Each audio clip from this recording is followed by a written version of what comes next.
நீங்க யோகியின் சுயசரிதை படிச்சிருப்பீங்கன்னு நிறைய பேர் நினைக்கிறேன்.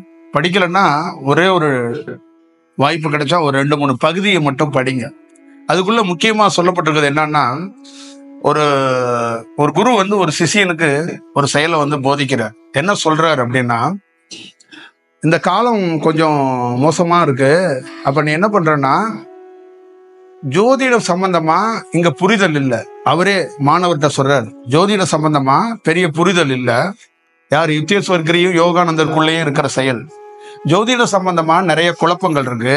அவங்க பார்க்குற விதம் வேற மாதிரி இருக்கு. அந்த கிரகத்தை அவங்க முழுமையா ஆய்வு பண்ண மாட்டாங்க. அதுக்குள்ள நிறைய செயல் வடிவமா இருக்கு. தியானத்திலிருந்து நம்ம அதை வேற மாதிரி அணுகிறோம்.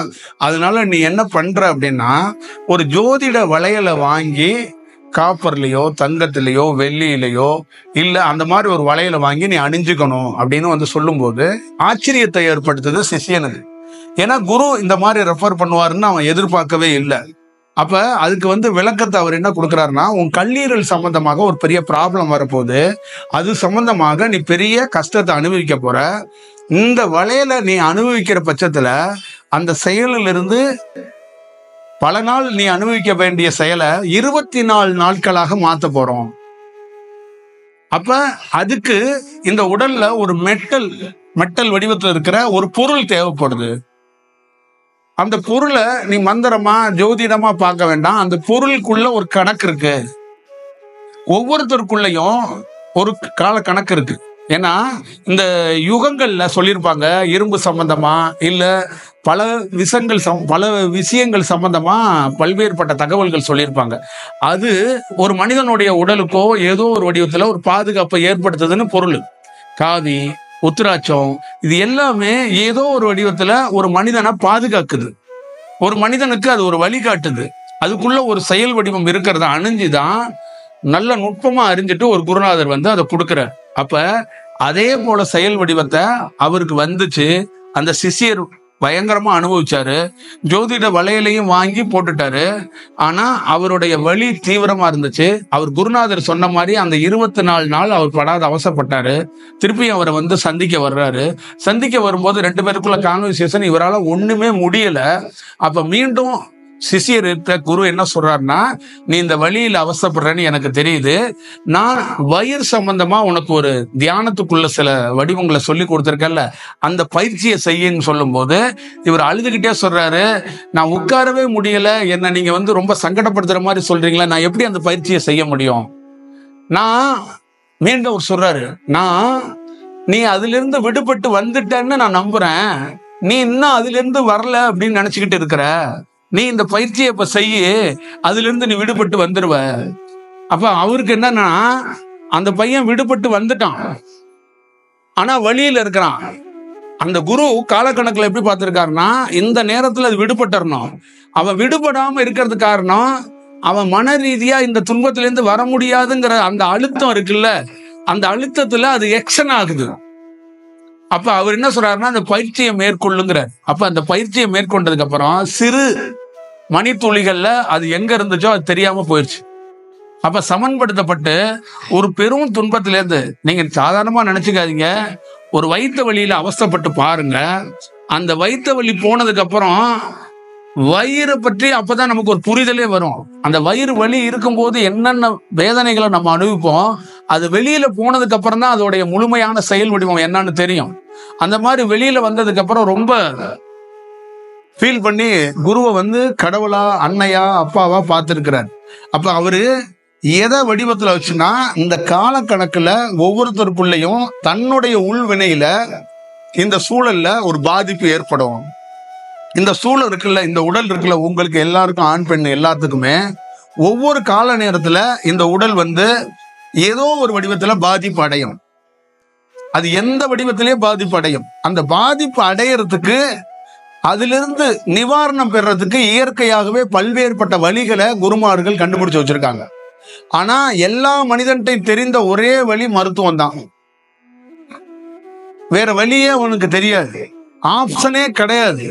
ஒரே ஆப்ஷன், அவனுக்கு உடம்பு முடியல, அவனுக்கு பெரிய தொந்தரவுன்னா அவன் மருத்துவரை நாடுறான்.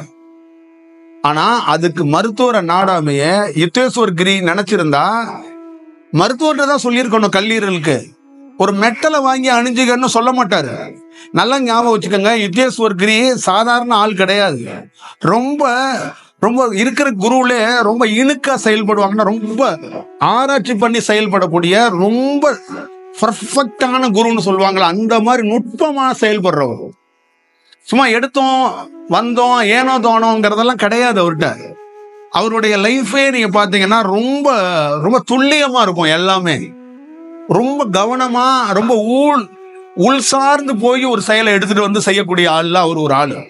அப்ப எவ்வளவு கவனமாக அந்த வேலையை அவர் செஞ்சிருக்கிறார்.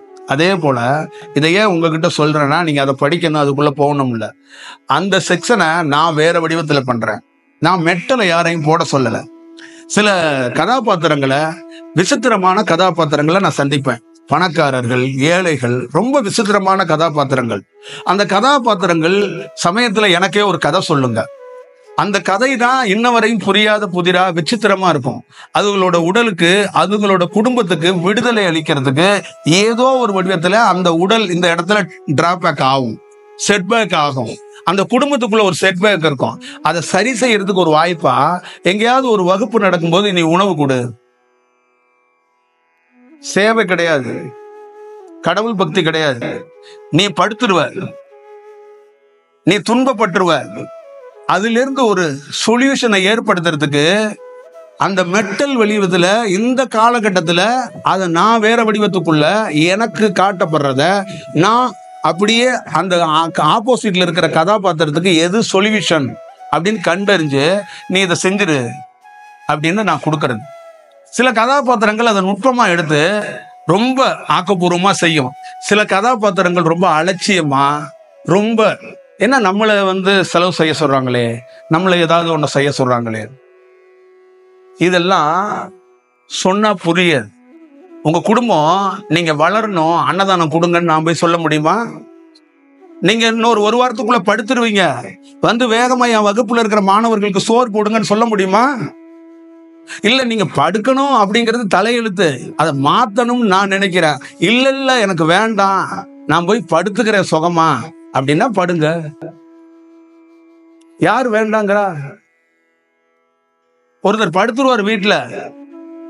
நான் சொன்ன வேலை ஒரு சின்ன வேலை, அவருக்கு ஹாஸ்பிட்டல்ல 3 லட்சம் ரூபாய் பில்லு வரும்.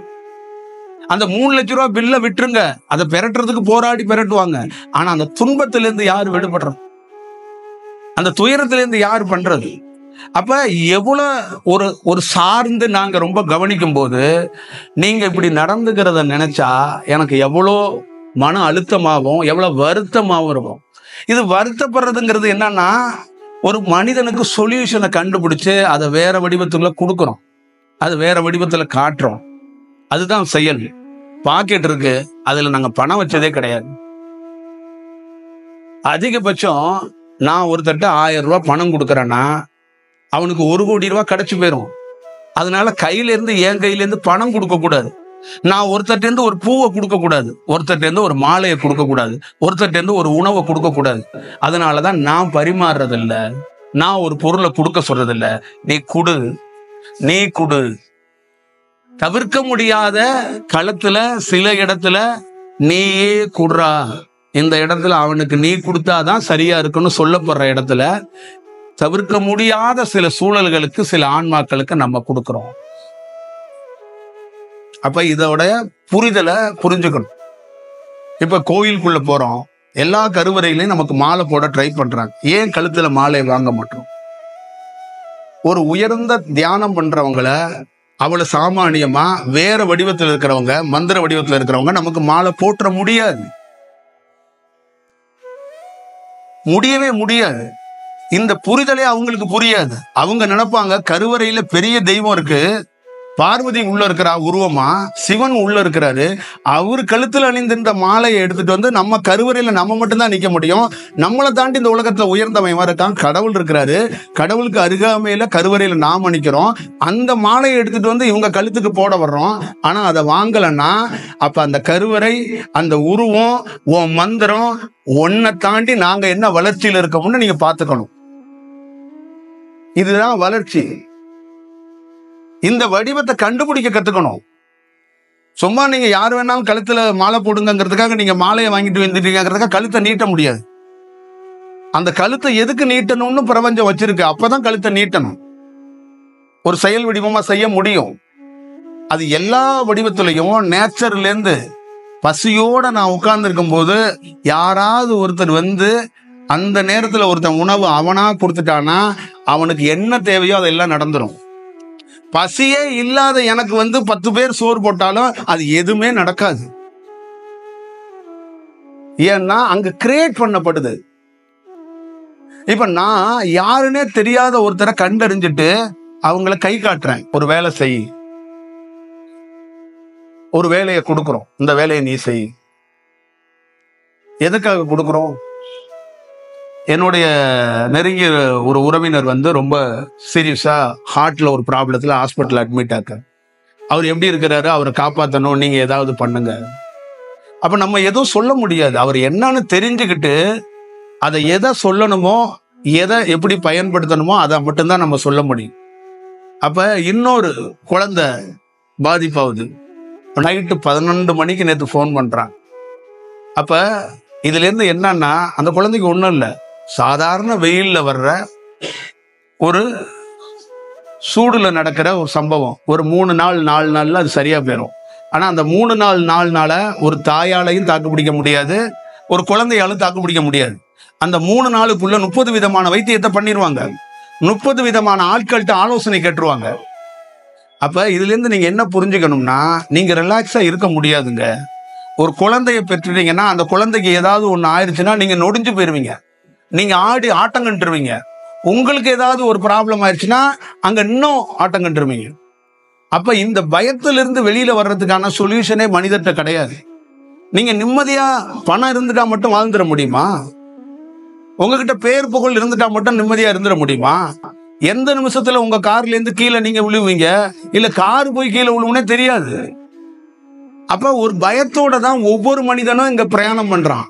அப்ப இந்த பயத்தை ஒழிக்கிறதுக்கும் அந்த மாதிரி செயலை எதிர்கொள்றதுக்கும் தான் இந்த யோகிகள் தியானத்துல ஒரு விஷயத்தை கண்டறிஞ்சு அந்த பயத்திலிருந்து விடுபட்டு வர்றதுக்காக வாய்ப்பை உருவாக்கினாங்க. அப்ப நீங்க இந்த பயத்திலிருந்து எப்படி, ஒரு தாய் 2 நாளா தூங்க மாட்டா தன்னோட மகனுக்கு முடியலன்னு. அப்ப அந்த தாய் என்னன்னா, மகன் நாளைக்கு சரியாயிருவான், தாய் நாளைக்கு தூங்குவா, திருப்பியும் அடுத்தது இன்னொரு 1 மாசம் 2 மாசம் கழிச்சு அதே மகனுக்கு உடம்பு சரியாம போகும், அப்பயும் தூங்க மாட்டா. திருப்பி 10 வருஷம் கழிச்சு அந்த மகனுக்கு உடம்பு சரியாம போகும், அப்பயும் அந்த தாய் தூங்க மாட்டா. திருப்பி 40 வருஷம் கழிச்சு அதே மகனுக்கு உடம்பு சரியாம போகும், அப்பயும் அந்த தாய் தூங்க மாட்டா. அப்ப அதுக்கு சொல்யூஷன் என்ன? அந்த தாய் எத்தனை முறை தன்னுடைய மகனுக்காக மகளுக்காக அந்த தூக்கத்தை இழந்துட்டு பயத்துல தத்தளிக்கிறாங்கிறது அவளுக்கு தான் தெரியும். டாக்டர் பயப்படாதீங்க நல்லா இருங்க அப்படின்னு சொன்னா கூட அந்த மருத்துவமனையை விட்டு வெளியில வந்து இயல்பாக தன்னுடைய மகனையும் மகளையும் பார்க்கிற வரைக்கும் ஒரு தாய் தகப்பனுடைய தூக்கம் போயிருச்சு, ஒரு தாய் தகப்பனுடைய எல்லா செயலும் போயிருச்சு. சில குடும்பத்துக்குள்ள இந்த மருத்துவம் சம்பந்தமா உள்ள வந்துருச்சுன்னா எல்லாத்தையுமே இழக்கப்படுறாங்க, நிம்மதியை இழக்கப்படுறாங்க, சந்தோஷம் இழக்கப்படுது, அங்க பொருளாதாரம் இழக்கப்படுது, எல்லாமே மாறி போயிருது. நீங்க எது வேணாலும் இழந்துடலாங்க. ஆனா இந்த பயம் உங்களை துரத்திக்கிட்டே இருக்கும். இதுல இருந்து எப்படி வெளியில வர போறீங்க? இதுல இருந்து எப்படி உங்களை பாதுகாத்துக்க போறீங்க? நாளைக்கு என்ன வேணாலும் இது நிகழ்ந்துகிட்டே இருக்கும். இது தொடர்கதை. இது தொடர்கதையில தான் நீங்க துயரமாயி அடுத்தடுத்த செயலுக்குள்ள அப்படியே உங்களுக்கு அப்படியே தேத்தி நீங்க வந்துகிட்டே இருக்கிறீங்க. சில இடங்கள்ல நம்ம குழந்தை ஆரோக்கியமா வளரப்படுது, நல்லா படிச்சிருக்கு, நல்லா வேலை பார்க்குங்கிற குடும்பம் கொஞ்சம் சிரிக்கிறாங்க. ஆப்போசிட்ல நிறைய குடும்பங்கள்ல அதுக்கு வாய்ப்பே கிடைக்க மாட்டுது. ஒரு பையன் கரையேறி மேல போனான்னா இன்னொரு பையன் கீழே விழுந்துடுறான். 4 குழந்தைய 3 குழந்தைய வீட்டுல வச்சிருக்கிறவங்க ஒவ்வொரு குழந்தையும் ஒவ்வொரு விதமா செயல்படுது. அப்ப அவங்க அந்த குழந்தைக்கு செட்டில் பண்றதுக்கு போராடுறது ஒரு காரியம், அந்த குழந்தைக்கு படிப்பு கொடுக்கறதுக்கு போராடுறது ஒரு காரியம், அந்த குழந்தைக்கு எந்த நோய் நொடி இல்லாம பாதுகாக்கிறது இன்னொரு பெரிய கதையா இருக்கு. இதுக்கு இடையில இவங்களுக்கு நோய் நொடி இல்லாம இருக்கணும்.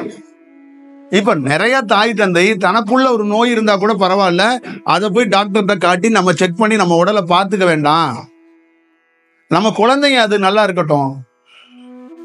எங்க ஊர்ல ஒருத்தர் கஷ்டப்பட்டு உழைச்சாரு, ரொம்ப கஷ்டப்பட்டாரு, சின்ன வயசுல இருந்து கஷ்டப்பட்டாரு, நிறைய சொத்து சேர்த்தாரு. ஒரு டயத்துல அவருக்கு சுகர் வந்துருச்சு, அவர் காலையை எடுக்கணும்னு சொல்லிட்டாங்க. அப்ப அதுக்கான பில்லு மதிப்பு எவ்வளவு கொடுத்தாங்கன்னா பெரிய லட்சங்களை வந்து பில்லு கொடுத்தாங்க. அப்ப அவர் என்ன சொன்னார்னா, பல நாள் உயிரை கொடுத்து வேர்வை சிந்தி உழைச்ச இந்த சொத்து என் பிள்ளைங்களுக்கு தான் போகணும். நான் என் காலை எடுத்து அதை ஆஸ்பத்திரி கொடுக்கறதுக்காக நான் சம்பாதிச்சேன். அதனால என்ன துன்பம் இருந்தாலும் நான் அப்படியே இருக்கிறேன். என் காலை நான் எடுக்க மாட்டேன். காலை எடுக்கிறதுக்கு ஃப்ரீயா இருந்தா எடுத்துக்கிறேன், காசு கொடுத்து எடுக்க மாட்டேன். அந்த 10 லட்சம் ரூபாய் என் பிள்ளைக்கானது. நான் இரவு பகல் பாராம தூங்குனாம நான் உழைச்சது காரணமே என் பசங்களுக்காக நான் உழைச்சேன். எனக்கு எவ்வளவு துன்பம் வந்தாலும் பரவாயில்ல, சுகர் என்ன தின்னாலும் பரவாயில்ல, நான் சொன்னதை கடைசி வரைக்கும் கடைபிடித்தார்.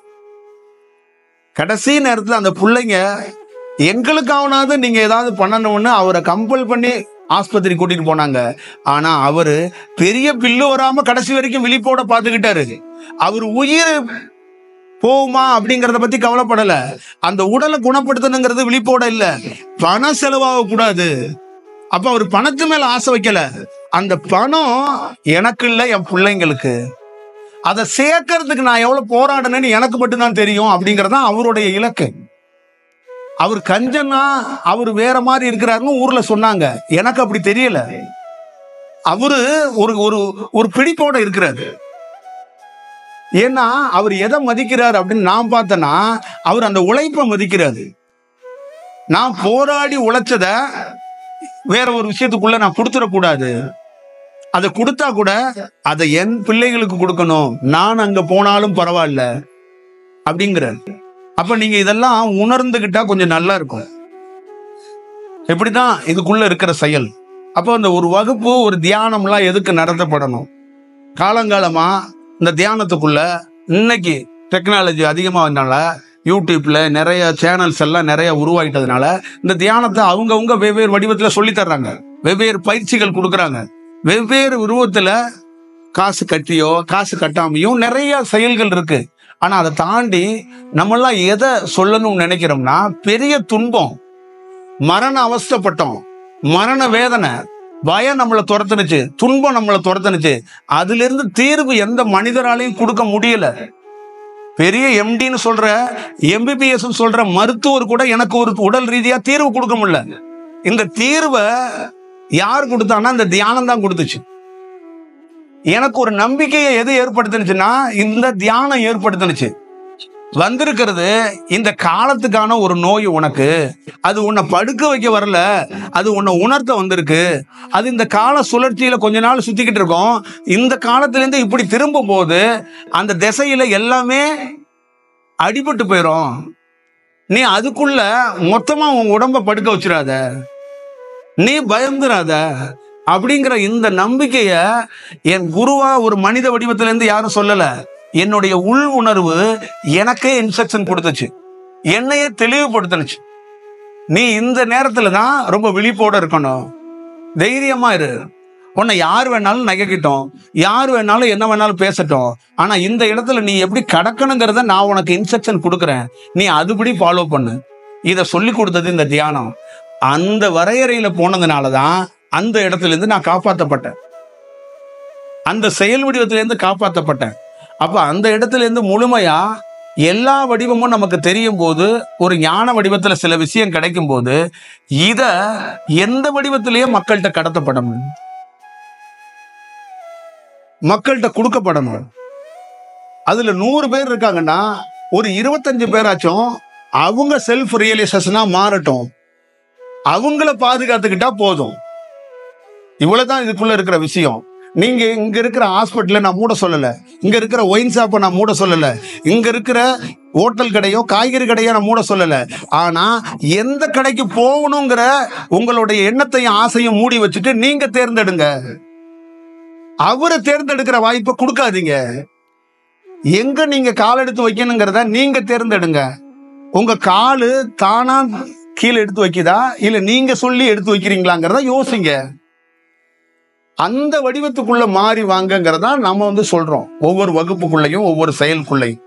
அப்ப வகுப்புக்குள்ள எல்லாம் சில பேருக்கு சில வேலைகளை ரொம்ப கூப்பிட்டு கொடுப்போம், இந்த வேலையை நீ செய். அதுக்குள்ள அவ்வளவு பெரிய ரகசியம் இருக்கு.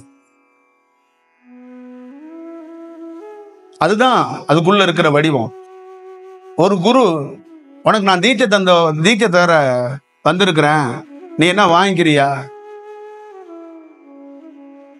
ராமகிருஷ்ணர் சொன்னதை நான் ஆலோசனை பண்ணி சொல்றதில்லை. எனக்கு எல்லா குருவும் யாருன்னா காளி தான். நான் காளி கிட்ட கேட்டுட்டு வந்து சொல்றேன். அப்ப காளி சொன்னாங்க அவர்கிட்ட, நான் தான் அவனை அனுப்பிச்சிருக்கேன்டா போட. நீங்க ராமகிருஷ்ணரா இருந்துட்டா பிரச்சனை கிடையாது. நீங்க ராமகிருஷ்ணர் இல்லையே. அப்ப சொல்றும் போது ஒரு பொருளை கொடுக்கும் போது விட்டுட்டீங்கன்னா திருப்பி நீங்களே நினைச்சாலும் அந்த சுழற்சியில திருப்பி உருவாக்க முடியாது. நானே நினைச்சாலும் திருப்பி உருவாக்க முடியாது. நல்லா ஞாபகம் வச்சுக்கோங்க. இந்த நாள்ல, இந்த நேரத்துல, இந்த டயத்துல ஒருத்தருக்கு ஒன்று கொடுக்கணும் அப்படின்னா அந்த டயர் மிஸ் ஆகி போச்சுன்னா அந்த பொருளை கொடுக்க முடியாது. அதுக்கு ஆல்டர்னேட்டிவா இன்னொரு பொருளை தான் கொடுக்க முடியும். இதுதான் ரொம்ப முக்கியம். எதுக்கு நேரம், காலம், திதி, நட்சத்திரம் எல்லா செயலையும் எதுக்கு துல்லியமா வச்சாங்கன்னா, இந்த நேரத்துல, இந்த காலத்துல, இந்த திதியில, இந்த நட்சத்திரத்துல ஒருத்தன் ஞானம் அடைவான், ஒருத்தன் ஞானத்தை கொடுப்பான், நீ ஒருத்தன்ட்டு வாங்குவ. இப்ப உங்க எல்லாத்துக்குள்ளயும் பூர்வ ஜென்மத்துக்குள்ள என்ன இருக்குன்னா, இந்த காலகட்டத்துல, இந்த நேரத்துக்குள்ள, இந்த நாள்ல, இந்த கோவில் வாசல்ல இருந்து நீங்க ஒரு செயலை பெறணும்னு உங்க தலையில இருக்கு. அது உங்களுக்கு தெரியாது. தெரிஞ்சிருந்தா நீங்க எப்படின்னா உன்னதமா வீட்டுல இருந்து வருவீங்க. நான் இங்க வாங்கணும் இந்த பொருளை எனக்கு முன்னாடியே உணர்த்திட்டாங்கன்னு வருவீங்க. இப்ப எனக்கு உணர்த்தினதுனாலதான் நான் உங்களை தேர்வு செய்யறேன். நீங்க 3 பேருங்கிட்ட தனியா நின்னுங்க, இந்த வேலையை செய்யுங்க அப்படின்னு சொல்றோம். அது உங்களுக்கே தெரிஞ்சிருச்சுன்னா நீங்க என்ன பண்ணுவீங்கன்னா, நான் சொல்றதுக்கு முன்னாடியே நேரா வந்து நீங்க சொன்னா நான் இதை செய்யறேன் அப்படின்னு வருவீங்க. அவ்வளவுதான் இதுக்குள்ள இருக்கிற விஷயம். அப்ப இந்த மாதிரி செயல் வடிவத்தெல்லாம் வாய்ப்பு கிடைக்கும் போது ஒவ்வொரு மனிதனும் ரொம்ப கவனமா கையாளணும், கத்துக்கணும், பார்க்கணும். அது ரொம்ப முக்கியம்னு நான் கருதுறேன். அதை நீங்க பார்த்துக்கங்க.